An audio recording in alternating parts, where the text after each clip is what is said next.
So you're thinking about changing jobs, and the $1 million question is, well, what do I do now? How do I organize myself? So let me give you a super quick guide on what you need to do in order to make that job search very successful and efficient.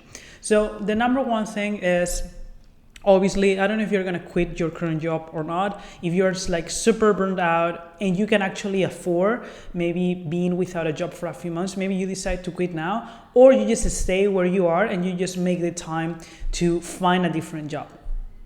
Regardless the case, let's review what you need to do. So number one thing for sure is obviously create a great resume and a great LinkedIn profile. Let's remember, LinkedIn is the new place to understand who you are for any recruiter. Any company is gonna go there, it's gonna search for you, try to find your LinkedIn and see what you've been up to. So having a really good LinkedIn profile is important. Having a great resume is important. If you are contacted through LinkedIn, the number one request they're gonna ask from you is send me your resume. Remember, your LinkedIn is your sexy, super summarized, super crisp, right? Introduction.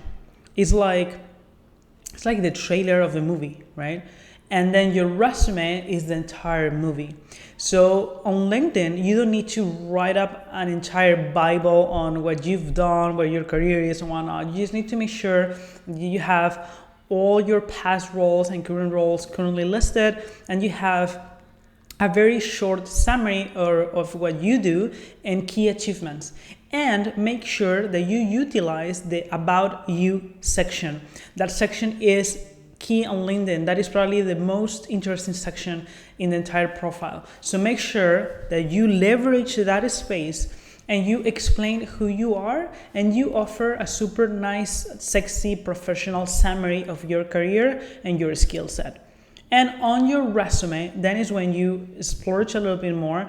And again, a resume is not a Bible. It has to be very easy to read and it has to be understandable for any person that reads the resume. The same for your LinkedIn profile. If you start writing up things that are super technical, someone that is working on the HR department or is a recruiter or a headhunter might not understand those terms. So you just need to make sure that everything that you put in there is very easy to understand and is understandable for everyone in any role. And think especially of HR people that are looking for these profiles. So make it short, make it understandable, and make sure that you write up what your responsibilities are in the different roles and your key achievements. That is the most important part, because that is where you say, this is the impact that I had. This is why you need to hire me, right?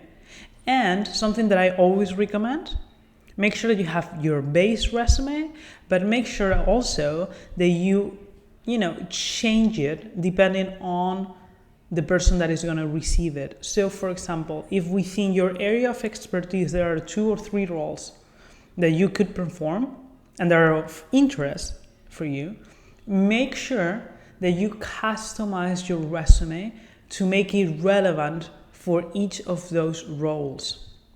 And that is very important. You don't need to send the same resume to everyone. You can have different variations depending on the different roles that you're going to be applying to. And this is something that, again, will work really well. You need to make yourself relevant for the person that is going to read your resume, for the hiring manager, for the team that is going to be, trying to hire a new person. You need to be relevant for all of them. So take your time and customize your resume. Keep the base and then customize it depending on the role. Something that is very important is that you decide what are the roles that you're going to be applying to and what type of companies do you want to work for. Maybe you are right now in a very traditional company and you're like, I would love to move to a startup or maybe a younger company or something a little bit more disruptive, right? And what type of roles. And if you have clarity on that, you need to make sure that your resume is relevant, not only for the roles, but also for those types of companies. If you're applying to a very traditional corporate company, your resume might be a little bit more on the serious side, right? Whereas if you're applying to a startup, maybe you want to put a little bit of color in there. Maybe you want to have a more creative format. Maybe you want to have a more, I don't know, young or a fresher language.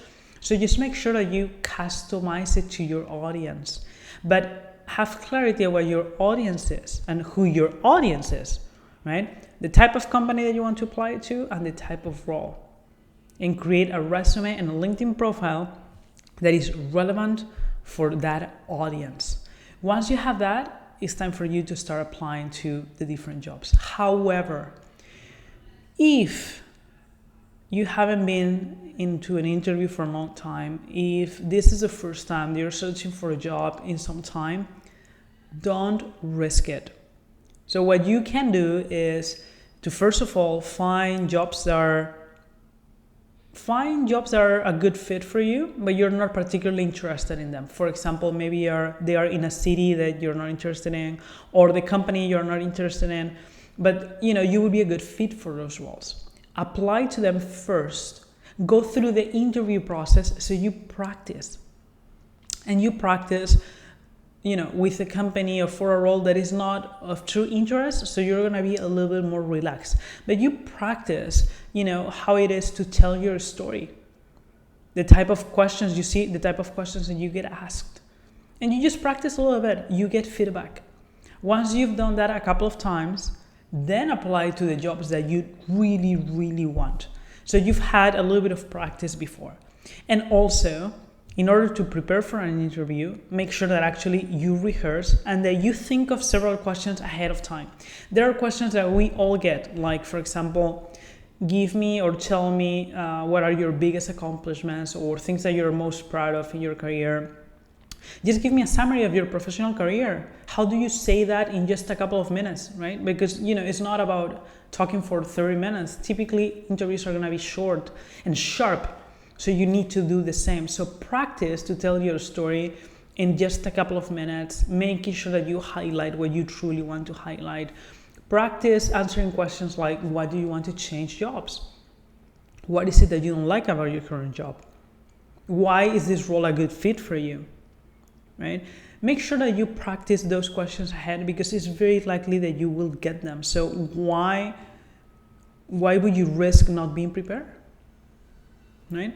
And the last thing, but not the least, if the interview is virtual, make sure please that your camera is on, that you have proper lighting, right? That you have a proper connection. If you have to connect ahead of time just to do a test run, that everything is working, just do it.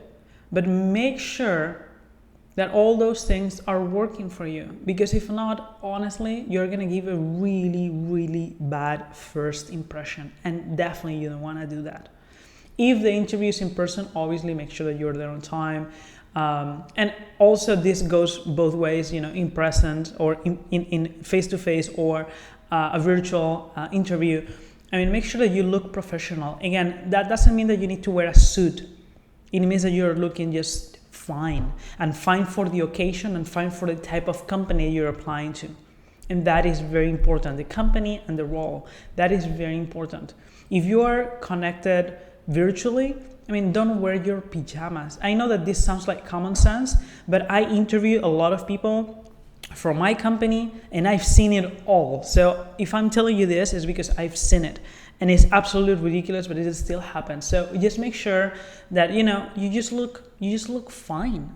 It's as simple as that you're properly connected, that they can hear you and see you well. That is super important. And it's a very small detail, but it's your first impression and it counts. So, I hope that this video is useful for you. If you're looking for a new job, good luck. And I hope that you find an amazing new opportunity.